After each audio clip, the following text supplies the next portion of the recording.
নমস্কাৰ মই পল আৰু আপোনালোকে চাই আছে ডিজিটেল আসাম আজিৰ ভিডিঅ'ত আমি আলোচনা কৰিম CTET EVS pedagogy important question answer part 6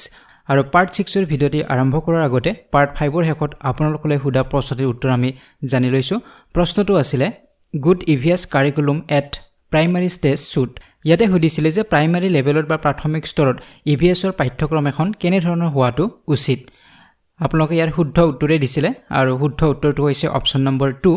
provide opportunities to explore surroundings যে এনে ধৰণৰ হ'ব লাগিব পাঠ্যপুথিখন ইভিএছৰ যাতে আমাৰ সাৰাউন্ডিং মানে আমাৰ চাৰিওফালে থকা যেটো অৱস্থা তাত বায়োটিক এবায়োটিক সকলোবোৰ আছে গতিকে সকলোবোৰ বস্তুৰ বিষয়ে যাতে ছাত্ৰ-ছাত্ৰীসকলে নলেজ হয় হিহঁতৰ জ্ঞান হয় হিহঁতে পৰিবেশৰ সেই উপাদানবোৰৰ যাতে উপকাৰিতাসমূহ গম পায় গতিকে তেনে ধৰণৰ এখন পাঠ্যক্ৰম হ'ব লাগে যাতে চাৰিওফালৰ সকলোবোৰ দিশ হিহঁতে বুজিব পাৰে গতিকে শুদ্ধ উত্তৰ হৈছে অপচন নম্বৰ 2 এতিয়া আছো আজিৰ ভিডিঅ'টিলৈ প্ৰথম প্ৰশ্নটো হৈছে which one of the following will be more effective learning experience to emphasize more on social inequalities in an EVS class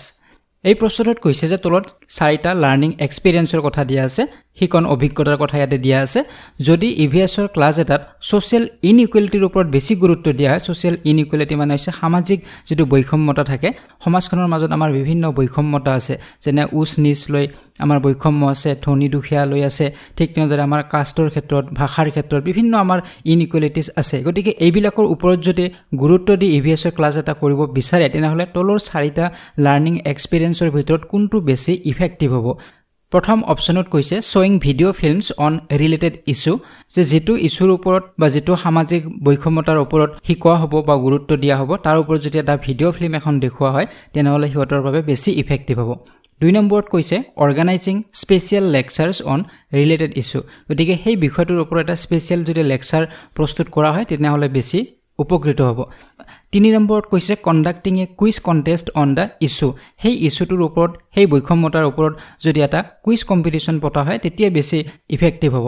আৰু 4 নম্বৰত কৈছে আস্কিং দা ষ্টুডেন্টস টু আন্ডাৰটেক গ্ৰুপ প্ৰজেক্টস যে ছাত্ৰ-ছাত্ৰীসকলৰ মাজত যদি এটা গ্ৰুপ প্ৰজেক্ট এটা কৰিব দিয়া হয় তেতিয়া হেতু বেছি ইফেক্টিভ হ'ব এতিয়া গটেকিটা অপচনৰ মাজেৰে আমি শিকাব পাৰো কিন্তু প্ৰশ্নত যেটো সুধিছে কোনটো বেছি ইফেক্টিভ হ'ব হেতু হ'ব অপচন নম্বৰ 4 কাৰণ আমি আগৰ ভিডিওবোৰতো আমি আলোচনা কৰি আহিছো যেতিয়া আমাক গ্ৰুপ ডিসকাশন বা গ্ৰুপ প্ৰজেক্ট এটা কৰিব দিয়া হয় তেতিয়া তাত আমাৰ ৰিয়েল যেটো এক্সপেৰিয়েন্স হয় প্ৰ্যাকটিক্যাল যেটো এক্সপেৰিয়েন্স ব্যৱহাৰিক যেটো অভিজ্ঞতা হয় হেতু সকলোতকে ইফেক্টিভ হয় সাপোজ সমাজখনত ভাষালৈ এটা বৈষম্য আছে বেলেগ বেলেগ ভাষাৰ মানুহবিলাকৰ মাজত এটা বৈষম্য আছে গতিকে সেই বৈষম্যতাৰ ওপৰত যদি ছাত্ৰ-ছাত্ৰীসকলক এটা গ্ৰুপ প্ৰজেক্ট বনাব দিয়া হয় তেনেহলে সকলোবোৰ ছাত্ৰ-ছাত্ৰীৰে যেটো পাৰ্সোনাল যেটো অভিজ্ঞতা সেই অভিজ্ঞতাবোৰ ইয়াতে শেয়াৰ কৰিব তাৰ ওপৰত ছাত্ৰ-ছাত্ৰীসকলে নিজৰ গাঁওখনত থকা সেই বেলেগ বেলেগ ভাষাৰ মানুহবোৰক অবজাৰ্ভ কৰিব গতিকে হিহঁতৰ এটা বাস্তৱ তাত কি হ'ব এক্সপেৰিয়েন্স হ'ব আৰু বাস্তৱ যেটো অভিজ্ঞতা হয় প্ৰ্যাকটিক্যাল যেটো এক্সপেৰিয়েন্স হ'ব হেতু সকলোতকৈ বেছি ইফেক্টিভ হয় ছাত্ৰ-ছাত্ৰীসকলৰ বাবে গতিকে শুদ্ধ উত্তৰটো হ'ব অপচন নম্বৰ 4 এতিয়া অপচন নম্বৰ 1 টো কিছুমানে হয়তো ভাবিব পাৰে যে ভিডিও ফিল্মটো সকলোতকৈ ভাল হয় কিন্তু ভিডিও ফিল্মতকৈ আৰু প্ৰ্যাকটিক্যাল যেটো অভিজ্ঞতা হ'ব হেতু আৰু বেছি ভাল হয় এতিয়া ভিডিও ফিল্ম বুলি ক'লে মাল্টিমিডিয়া হয় মাল্টিমিডিয়া ইউজ কৰিলেও আমাৰ ছাত্ৰ-ছাত্ৰীসকলে ভালদৰে কথাবোৰ বুজিব পাৰে কিন্তু তাত কৰি বেছি ইফেক্টিভ হ'ব যেতিয়া গ্ৰুপ প্ৰজেক্ট গ্ৰুপ ডিসকাশন যদি প্ৰ্যাকটিক্যাল এক্সপেৰিয়েন্স তাত ইনভলভ হয় তেনেহলে হেতু বেছি ইফেক্টিভ হয় এতিয়া আইছো 2 number প্ৰশ্নটোলৈ EVS curriculum at primary stage has been developed to include pure science as well as social science concepts this has been done primarily to এই প্ৰশ্নত কৈছে যে EVS ৰ পাঠ্যক্ৰম এখন যেটো প্ৰাইমাৰী ষ্টেজৰ বাবে যেতিয়া EVS ৰ পাঠ্যক্ৰম এখন বনাব তেতিয়া তাত কি কি ইনক্লুড কৰা হয় সায়েন্সৰ কথাও ইনক্লুড কৰা হয় আৰু সোশ্যাল সায়েন্সৰ কথাও ইনক্লুড কৰা হয় গতিকে ইয়াৰ উদ্দেশ্যটো কি কিহৰ বাবে EVS ৰ পাঠ্যক্ৰমত সোশ্যাল সায়েন্স বা সায়েন্স ইনক্লুড কৰা হয় এতিয়া আমি যেতিয়া কন্টেন্টৰ ভিডিওবোৰ বনাইছিলো এতিয়া আমি পাইছিলো তাত সায়েন্সৰ বহুত কিটা বিষয় পাইছো বেমাৰৰ কথা পাইছো তাৰ পিছত প্ৰটিন ভিটামিনছ এইবিলাকৰ কথা পাইছো গতিকে এইবোৰ সায়েন্সৰ বিষয় ঠিক তেনেদৰে সোশ্যাল সায়েন্সৰ বিষয় তাত ইনক্লুড হৈ আছে গতিকে EVS ৰ টেক্সটবুক এখনত এইবিলাক কিয় ইনক্লুড কৰা হয় ইয়াৰে প্ৰথম অপচনত কৈছে enable a learner look at environment in a holistic manner 2 নম্বৰত কৈছে reduce the number of subjects to be studied যে ইয়াতে ৰিডিউস কৰা হৈছে কমোৱা হৈছে সাবজেক্ট যাতে বেছি পঢ়িব নালাগে সেইভাবে সায়েন্স আৰু সোশ্যাল সায়েন্স সকলোবোৰ এটা সাবজেক্টতে ইনক্লুড কৰিছে এটো ইয়াৰ উত্তৰ নহয় এটো কাৰণ প্ৰাইমাৰী লেভেলতহে হিয়তৰ সায়েন্স বা সোশ্যাল সায়েন্স এইবোৰ ইনক্লুড কৰা হৈছে ইভিএছত কিন্তু যেতিয়া হিয়ত হায়াৰ ক্লাছত যাব হিয়তে সায়েন্স বেলেগ কৈ পঢ়িব পাৰিব বা সোশ্যাল সায়েন্সও বেলেগ কৈ পঢ়িব পাৰিব গতিকে হেতু ইয়াৰ উদ্দেশ্য নহয় যে সাবজেক্টবোৰ কমোৱাৰ বাবে 3 নম্বৰত কৈছে reduce the load of school bag যে স্কুল বেগত বহুত ওজন হ'ব বহুত বেছি কিতাপ হলে এই কাৰণে এখন কিতাপতে সকলোবোৰ বিষয় ইনক্লুড কৰা হৈছে এটো ইয়াৰ উদ্দেশ্য নহয় আৰু 4 নম্বৰত কৈছে reduce the ৰিকুয়াৰমেন্টস of subject teacher যে সাবজেক্ট টিচাৰ বহুত লগা হয় প্ৰতিটো সাবজেক্টৰে যদি বেলেগ বেলেগ টেক্সট বুক হয় গতিকে বেলেগ বেলেগ টিচাৰ লাগিব গতিকে ইভিএছৰ এজন শিক্ষকে সায়েন্সও শিকাব পাৰিব আৰু সোশ্যাল সায়েন্সও শিকাব পাৰিব গতিকে এটো ইয়াৰ উদ্দেশ্য নহয় গতিকে উত্তৰ কোনটো হ'ব অপচন নম্বৰ 1 হ'ব ইয়াতে কি কৈছে যে enable learner look at environment in a holistic manner যাতে পৰিবেশটো এটা হোলিস্টিক ম্যানাৰে হিয়তে চাব পাৰে হোলিস্টিক ম্যানাৰ মানে সামগ্ৰিক ভাৱে হিয়তে চাব পাৰে অকল গছগছনি জীবজন্তুৰ কথাই নহয় তাৰ লগতে বিজ্ঞানৰ কথাও পাইছে সামাজিক কথাবোৰো পাইছে সামাজিক যেনে বৈষম্যৰ কথা আমি অলপ আগতে পাতিলো হিবিলাকও হিয়তে জানিব পাৰিলে গতিকে আমাৰ চাৰিওফালে আমাৰ সমাজখনত যিবোৰ আছে বায়োটিক এবায়োটিক সকলোবোৰ দিশৰ সকলোবোৰ কথা হিয়তে জানিব যাতে পাৰে তাৰ বাবে সায়েন্স আৰু সোশ্যাল সায়েন্স তাত ইনক্লুড কৰা হয় এতিয়া আইছো কোৱেশ্চন নম্বৰ 3 লৈকে While teaching the topic on water in her EVS classroom, Anjali organizes role play on a different sources of water and individual actions to conserve water. The activity is primarily aimed at. এই প্ৰশ্নত কৈছে যে EVSৰ ক্লাছৰুমত ওয়াটাৰৰ বিষয় শিকাই থকা হৈছে টপিকটো হৈছে ওয়াটাৰ এতিয়া এই ওয়াটাৰ টপিকটো শিকোৱাৰ বাবে অঞ্জলি ৰোল প্লে ব্যৱহাৰ কৰিছে যে বিভিন্ন মাধ্যমত শিকাব পাৰি গতিকে অঞ্জলি ইয়াতে ৰোল প্লে ব্যৱহাৰ কৰিছে নাটকৰ জৰিয়তে শিকাইছে তাৰ উপৰিও আমি কেনেদৰে পানী কনজাৰ্ভ কৰিব পাৰো কেনেদৰে আমি তাক সংৰক্ষণ কৰিব পাৰো তাৰ বিভিন্ন পদ্ধতি আছে বিভিন্ন পদ্ধতিৰ জৰিয়তে আমি পানীবোৰ আমাৰ সংৰক্ষণ কৰিব পাৰো সেইবিলাকৰ বিষয় তাত সেই নাটকখনৰ জৰিয়তে দেখুৱা হৈছে গতিকে এই যে এক্টিভিটিটো কৰা হল মানে নাটকৰ জৰিয়তে যে ওয়াটাৰৰ বিষয় বুজোৱা হল ছাত্ৰ-ছাত্ৰীসকলক ৰোল প্লে জৰিয়তে ইয়াৰ কাৰণটো কি বা ইয়াৰ উদ্দেশ্য কি সো আমি আগৰ এটা প্ৰশ্নত এইবোৰ বিষয় ডিসকাস কৰিছিলে যেতিয়া ছাত্ৰ-ছাত্ৰীসকলক ৰোল প্লে কৰিব দিয়া হয় ৰোল প্লে মানে সাপোজ ছাত্ৰ-ছাত্ৰীসকলকে কিছুমান ক্যাৰেক্টাৰ দিয়া হল হিয়তক এখন নাটক কৰিবলৈ দিয়া হয় আৰু সেই ছাত্ৰ-ছাত্ৰীসকলে ক্যাৰেক্টাৰবোৰ লয় হয়তো পানীৰ বিষয় হিয়তক যেতিয়া নাটক কৰিব দিছে ৰোল প্লে কৰিব দিছে কোনোবা এজন ছাত্ৰ হয়তো বৰষুণ বনাইছে কোনোবা এজন ছাত্ৰ হয়তো মেঘ বনাইছে কোনোবা এজন ছাত্ৰ হয়তো এটা নদী বনাইছে এনেদৰে পানীৰ বিষয় হিয়তক শিকা হ'ব ৰোল প্লে জৰিয়তে নাটকৰ জৰিয়তে গতিকে এনেদৰে যদি হিয়তক শিকোৱা হয় তেনেহলে হিয়তৰ তাত এক্টিভ পাৰ্টিসিপেশন হয় বা এক্টিভ লাৰ্নিং হয় আমি যোৱাকালি ভিডিঅ'ত আলোচনা কৰিছিলো যে এক্টিভ লাৰ্নিং ৰোল প্লে জৰিয়তে হ'ব পাৰে যেতিয়া ছাত্ৰ-ছাত্ৰীসকলে সেই নাটকখনত ইনভলভ হৈ যাব হিয়তে নিজে সেই নাটকখনত পাৰফৰ্ম কৰি আছে নিজে হিয়তে ক্যাৰেক্টাৰবোৰ প্লে কৰি আছে গতিকে তেতিয়া হিয়তৰ সেই টপিকটোৰ লগত ইনভলভমেন্টটো বেছি হয় এক্টিভ পাৰ্টিসিপেশন হয় আৰু হিয়তৰ বুজাত বেছি সহায়ক হয় আৰু ইফেক্টিভ হয় সেইভাবে ইয়াতে অঞ্জলিয়ে ইভিএছৰ ক্লাছৰুমত ওয়াটাৰ বুজোৱাতে ৰোল প্লে ব্যৱহাৰ কৰিছে ইয়াৰ উদ্দেশ্যটো হল হেতু এতিয়া আমি অপচনত চাব লাগিব এই কথাখিনি কোড লিখা আছে এইখিনি লিখা আছে অপচন নম্বৰ 3 লিখা আছে ensuring active participation of students in the process of learning যে যেটো লার্নিং প্রসেস যেটো শিকনৰ প্ৰসেস সেই প্ৰসেসত যাতে ছাত্ৰ-ছাত্ৰীসকল এক্টিভ হ'ব পাৰে এক্টিভ হিয়তৰ অংশগ্ৰহণ হয় তাৰ বাবে এই ৰোল প্লে কৰা হয় যদি শিক্ষক গৰাকীয়ে লেকচাৰ মেথডত হিয়তক কৈ আছে তেতিয়া হিয়ত সাইলেন্টলি বহি থাকিব শুনি থাকিব হিয়ত এক্টিভ হৈ নাথাকে কিন্তু ৰোল প্লে জৰিয়তে হিয়তে এক্টিভ হ'ব পাৰে গতিকে শুদ্ধ উত্তৰ হ'ব অপচন নম্বৰ 3 এতিয়া আইছো কোৱেশ্চন নম্বৰ 4 লৈকে Which one of the following is not a suitable activity at primary stage to sensitize students to the concept of conservation of trees? ইয়াতে কৈছে যে ক্লাছৰুমত ইভিএছৰ এটা টপিক শিকাই থকা হৈছে আৰু ইয়াতে বুজোৱা হৈছে যে গছগছনিবোৰ আমি কেনেদৰে কনজাৰ্ভ কৰিব লাগে বা আমি গছগছনি কেনেদৰে আমি সুৰক্ষা দিব লাগে গতিকে এই বিষয়টোৰ ওপৰত হিয়তক সজাগ কৰাৰ বাবে কিছুমান এক্টিভিটি কৰা হৈছে তলত সেই চাৰিটা এক্টিভিটিৰ কথা দিয়া আছে ইয়াৰে কোনটো গছগছনি সংৰক্ষণ কৰাৰ ক্ষেত্ৰত শুদ্ধ এক্টিভিটি বা কাৰ্য বা কাম নহব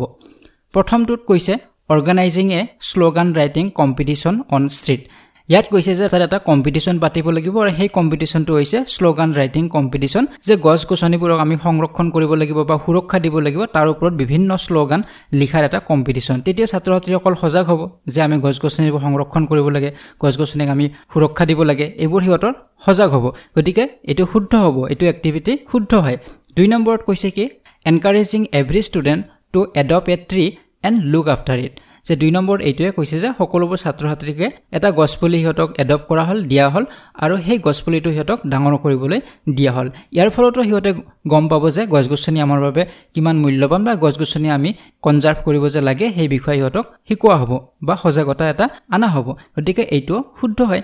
3 নম্বৰত কি কৈছে showing children storage of logs of wood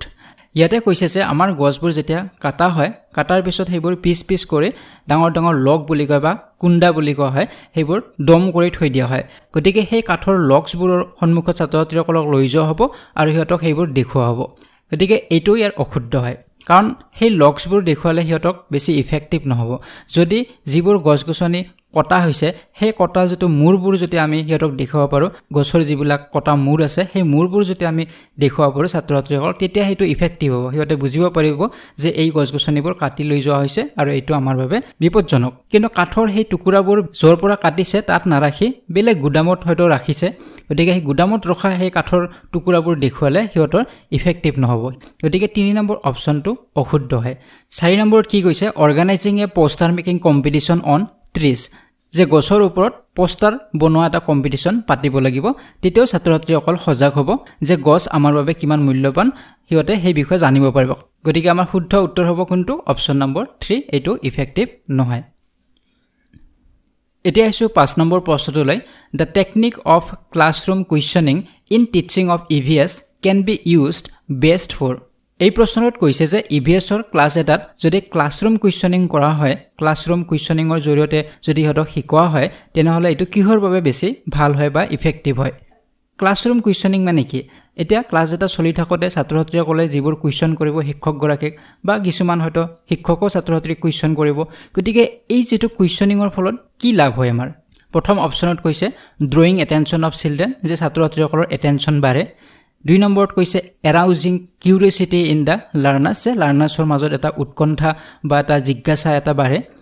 3 নম্বৰত কৈছে প্ৰমোটিং প্ৰেক্টিকেল স্কিলছ যে প্ৰেক্টিকেল স্কিলছবোৰ তাত প্ৰমোট কৰা হয় 4 নম্বৰত কৈছে মেইনটেইনিং ডিসিপ্লিনছ ইন দা ক্লাছ যে ক্লাছৰুমত ডিসিপ্লিন বা অনুশাসন মেইনটেইন কৰা হয়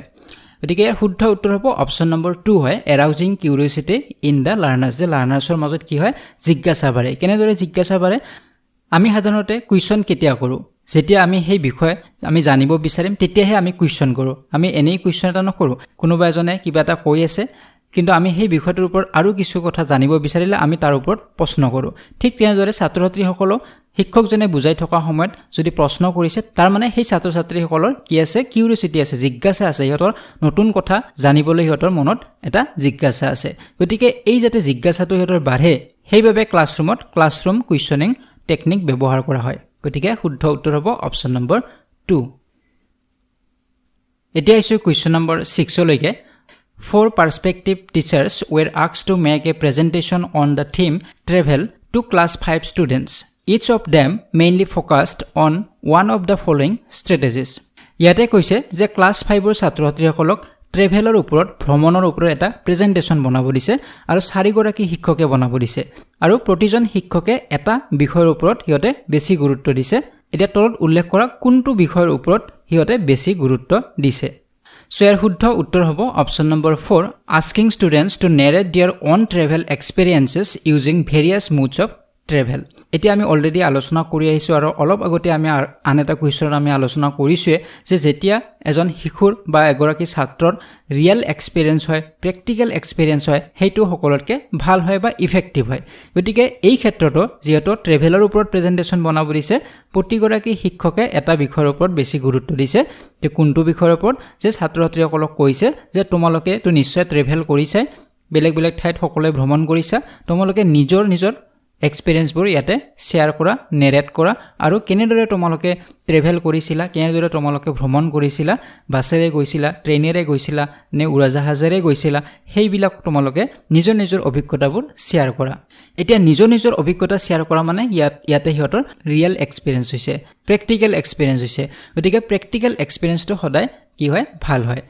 কাৰণ ইয়াতে শিক্ষকজনৰ বহুত সুবিধা হ'ব যেতিয়া ভ্ৰমণৰ কথা তেওঁ কৈছে বা ভ্ৰমণৰ কথা তেওঁ শিকাব তেতিয়া ছাত্ৰছাত্ৰীসকলে হয়তো ক'ব যে গৰমৰ বন্ধত মই গুৱাহাটীলৈ গৈছিলোঁ মই বাছেৰে গৈছিলোঁ কোনোবাই ক'ব যে মই গৰমৰ বন্ধত দিল্লীলৈ গৈছিলোঁ মই ট্ৰেইনেৰে গৈছিলোঁ এতিয়া ইয়াতে বেলেগ বেলেগ ছাত্ৰ হিহঁতৰ ভ্ৰমণৰ এক্সপেৰিয়েন্স বেলেগ বেলেগ অভিজ্ঞতা বেলেগ বেলেগ সকলোৱে নিজৰ নিজৰ অভিজ্ঞতাবিলাক ক'ব সকলোৱে কেনেদৰে তাত গৈছিলে কিহেৰে গৈছিলে সকলোবোৰ ক'ব তেতিয়া ছাত্ৰ ছাত্ৰীসকল কি হ'ব এক্টিভ হ'ব আৰু এক্টিভ লাৰ্নিংটো সদায় কি হয় বেষ্ট হয় গতিকে ইয়াতে শুদ্ধ উত্তৰ হ'ব অপচন নম্বৰ 4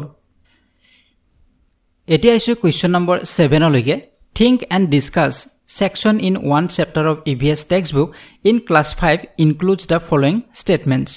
ইয়াতে কৈছে যে ক্লাস 5 ৰ EVS ৰ টেক্সটবুক খনত এটা চেপ্টাৰৰ এটা সেকশন দিয়া আছিল think and discuss বুলি যে ভাবা আৰু আলোচনা কৰা এনে ধৰণে এটা সেকশন দিয়া আছিল এটা চেপ্টাৰৰ এতিয়া এই যেটো সেকশন think and discuss এই সেকশনটোৰ তলত এটা কোৱেশ্চন দিয়া আছিল কোৱেশ্চনটো হল what would happen if you do not get petrol or diesel for a week in your village or town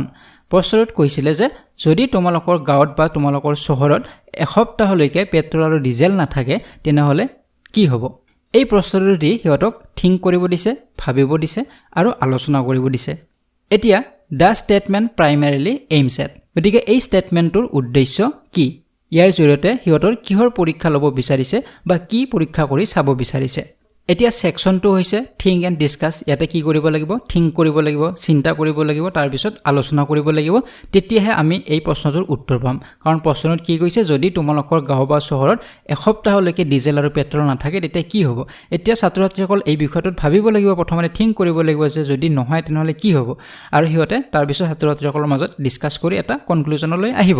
গতিকে এই কোৱেশ্চনটোৰ বা এই সেকশনটোৰ উদ্দেশ্য হৈছে option number 3 promoting imaginative and thinking skills to understand real life concern so ইয়াতে প্ৰথমতে কি কৈছে promoting imaginative যে ইয়াতে imagination কৰিব লাগিব আমি কল্পনা কৰিব লাগিব যে কি হ'ব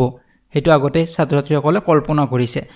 and thinking skills to understand আৰু হিহঁতৰ thinking skill টো হিহঁতৰ ডেভেলপ হ'ব ইয়াতে হিহঁতৰ চিন্তা শক্তিটো বাঢ়িব কাৰণ শিক্ষকসকলে যদি সকলোবোৰ কৰি থাকে ছাত্ৰ ছাত্ৰীসকলৰ চিন্তা শক্তি ডেভেলপ নহয় ছাত্ৰ ছাত্ৰীসকলক যেতিয়া হিহঁতক কিছুমান টাস্ক দিয়া হ'ব কিছুমান কোৱেশ্চন সলভ কৰিব দিয়া হ'ব তেতিয়া হিহঁতৰ কি হ'ব চিন্তা শক্তিবোৰ ডেভেলপ হ'ব গতিকে ইয়াতে ইমেজিনেশনো হ'ব হিহঁতে কল্পনাও কৰিব লাগিব আৰু তাৰ পিছত থিংকিং স্কিলও হিহঁতৰ ডেভেলপ হ'ব আৰু হিহঁতে ৰিয়েল লাইফ কনচাৰ্নবোৰ বুজি পাব যে আমাৰ বাস্তৱ জীৱনত আসলতে কি হ'ব পাৰে সেই কথাবোৰ হিহঁতে বুজিব পাৰিব কাৰণ ইয়াতে ডিজেল বা পেট্ৰল আমাৰ নোহোৱা হৈ যাব পাৰে গতিকে নোহোৱা হলে আমাৰ কি হ'ব গতিকে এটো ৰিয়েল লাইফ কনচাৰ্ন হয় ঠিক তেনেদৰে আমাৰ পানী যদি নোহোৱা হৈ যায় তেনেহলে কি হ'ব পাৰে এইবোৰৰ বিষয়ে হিহঁতক জনোৱা হয় ছাত্ৰ ছাত্ৰীসকলক হিহঁতৰ থিংকিং স্কিল আৰু ইমেজিনেটিভ যেটো স্কিল হয় হেতু বঢ়োৱা হয়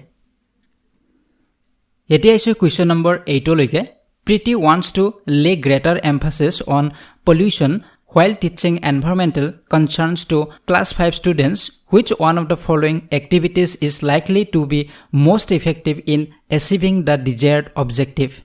ইয়াতে কৈছে যে প্ৰীতিয়ে ক্লাস 5 ৰ ষ্টুডেন্টবোৰক পলিউশনৰ বিষয়ে শিকাই আছে প্ৰদূষণৰ বিষয়ে শিকাই আছে এতিয়া এই পলিউশনৰ বিষয়ে ছাত্ৰ ছাত্ৰীসকলক শিকাওতে কিছুমান টেকনিক ব্যৱহাৰ কৰিছে কিছুমান এক্টিভিটিজ ব্যৱহাৰ কৰিছে এতিয়া তলত উল্লেখ কৰা কোনটো এক্টিভিটি সকলোতকে বেছি ইফেক্টিভ হ'ব প্ৰথম অপচনত কৈছে asking students to prepare search on different kinds of pollution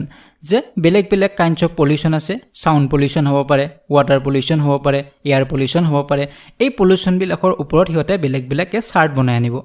এটো ছাত্ৰ ছাত্ৰীসকলক কোৱা হল এটো এটা এক্টিভিটি হ'ব পাৰে 2 নম্বৰত কৈছে taking students on a field visit to a polluted river যে এটা polluted riverৰ সন্মুখত লৈ যাব প্ৰদূষিত এটা নদীৰ সন্মুখত লৈ যাব ফিল্ড ভিজিটৰ বাবে ছাত্ৰ ছাত্ৰীসকলক এটো এটা এক্টিভিটি হ'ব পাৰে 3 নম্বৰত কৈছে asking students to take up group projects related to different kinds of pollution সে ছাত্ৰ ছাত্ৰীসকলক কি কৰিব এটা গ্ৰুপ প্ৰজেক্ট বনাব দিব পলিউশনৰ লগত ৰিলেটেড এটা গ্ৰুপ প্ৰজেক্ট বনাব দিব আৰু 4 নম্বৰত কৈছে inviting experts to talk on air water and noise pollution যে ইয়াতে এজন এক্সপাৰ্ট মাতি আনিব আৰু তেওঁলোকক এয়াৰ বা ওয়াটাৰ বা নয়েজ পলিউশনৰ বিষয়ে প্ৰদূষণৰ বিষয়ে ক'বলৈ দিব এতিয়া অলপ আগতে আমি আলোচনা কৰি আহিছিলো যে সকলোতকে বেষ্ট কোনটো হয় কোনটো এক্টিভিটি ইফেক্টিভ হ'ব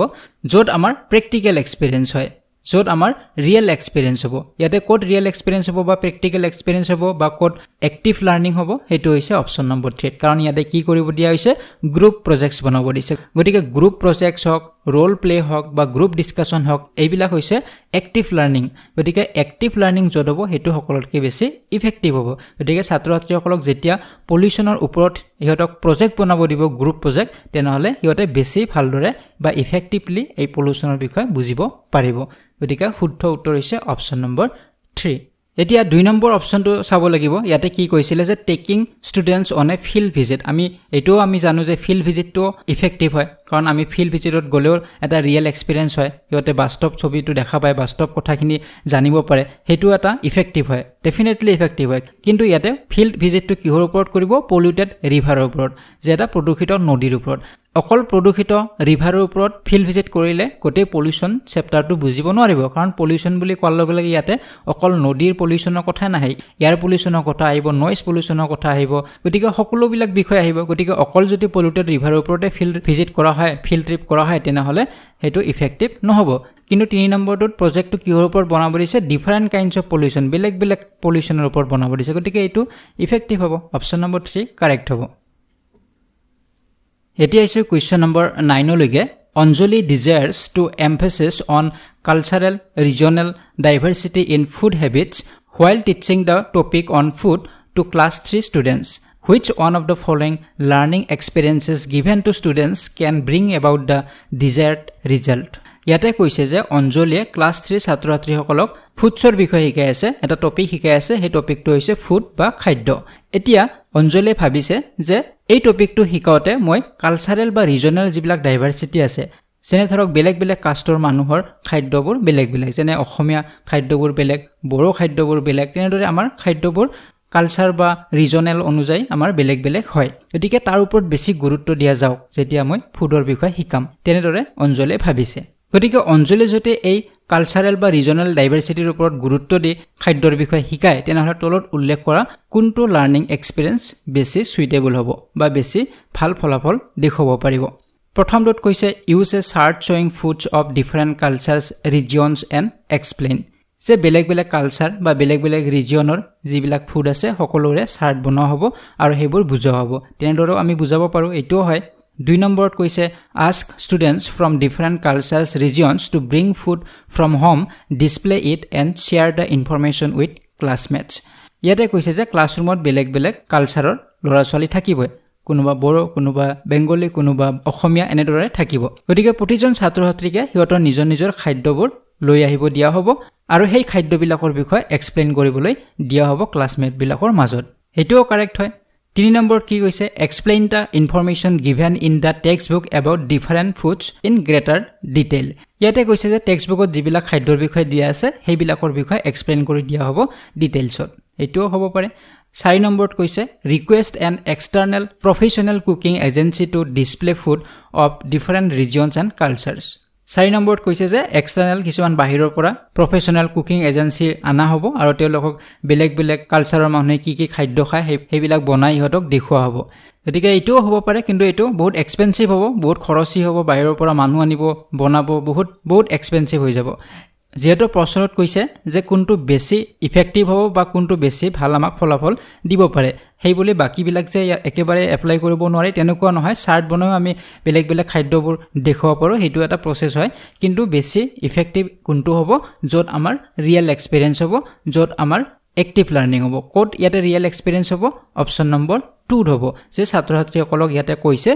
বেলেগ কালচাৰৰ ল'ৰা ছোৱালীবোৰ আছে সেই ল'ৰা ছোৱালীবোৰক হিয়তৰ খাদ্য বস্তুবোৰ আনিব দিয়া হ'ব আৰু ক্লাছৰুমত সকলোকে দেখুৱাব যে এটো আমাৰ খাদ্য এটো অমুক বুলি কয় এটো এনেদৰে বনোৱা হয় আৰু ঠিক তেনেদৰে আনেজন ছাত্ৰই হিয়তৰ খাদ্য দেখুৱাব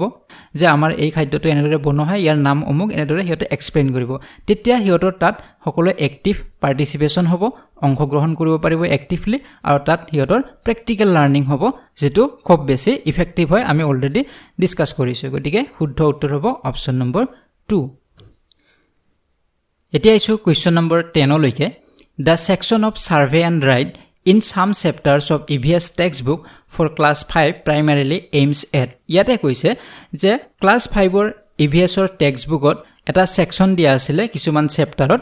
সেকশনটো হৈছে সাৰ্ভে এণ্ড ৰাইট যে ইয়াতে কি কৰিব লাগিব সাৰ্ভে কৰিব লাগিব আৰু সাৰ্ভে কৰি সেই বিষয়টোৰ ওপৰত লিখিব লাগিব তেনে ধৰণৰ ইয়াতে কোৱেশ্চন দিয়া থাকিব গতিকে এই যেটো সেকশন সাৰ্ভে এন্ড ৰাইট ইয়াৰ উদ্দেশ্য কি পৰীক্ষা কৰাৰ বাবে বা ছাত্ৰ-ছাত্ৰীসকলৰ কি ডেভেলপ কৰাৰ বাবে এই সাৰ্ভে এন্ড ৰাইট সেকশনটো দিয়া হয় প্ৰথম অপচনত কৈছে assessing the students on their general awareness যে ছাত্ৰ-ছাত্ৰীসকলৰ যেটো জেনাৰেল এৱাৰনেছ আছে হেতুৰ মূল্যাঙ্কন কৰা হ'ব ইয়াৰ জৰিয়তে 2 নম্বৰত কৈছে providing opportunity to students to explore and learn যে ছাত্ৰ-ছাত্ৰীসকলে নিজক এক্সপ্লোৰ কৰিব পাৰিব আৰু শিকিব পাৰিব তাৰ বাবে এটা অপৰচুনিটি দিয়া তাৰ বাবে এটা সুবিধা দিয়া 3 নম্বৰত কৈছে helping the students to learn basic concepts of the subject যে সাবজেক্টৰ বেসিক যিবিলাক কনসেপ্ট আছে হেইবিলাক হিতে লাৰ্ন কৰিব পাৰিব তাৰ বাবে সহায় কৰাটো হৈছে এই সেকশনটোৰ কাম আৰু 4 নম্বৰত কৈছে ইমপ্ৰুভিং প্ৰ্যাকটিক্যাল স্কিলস অফ ষ্টুডেন্টস যে ছাত্ৰ-ছাত্ৰীসকলৰ প্ৰ্যাকটিক্যাল স্কিল ইয়াতে ডেভেলপ হ'ব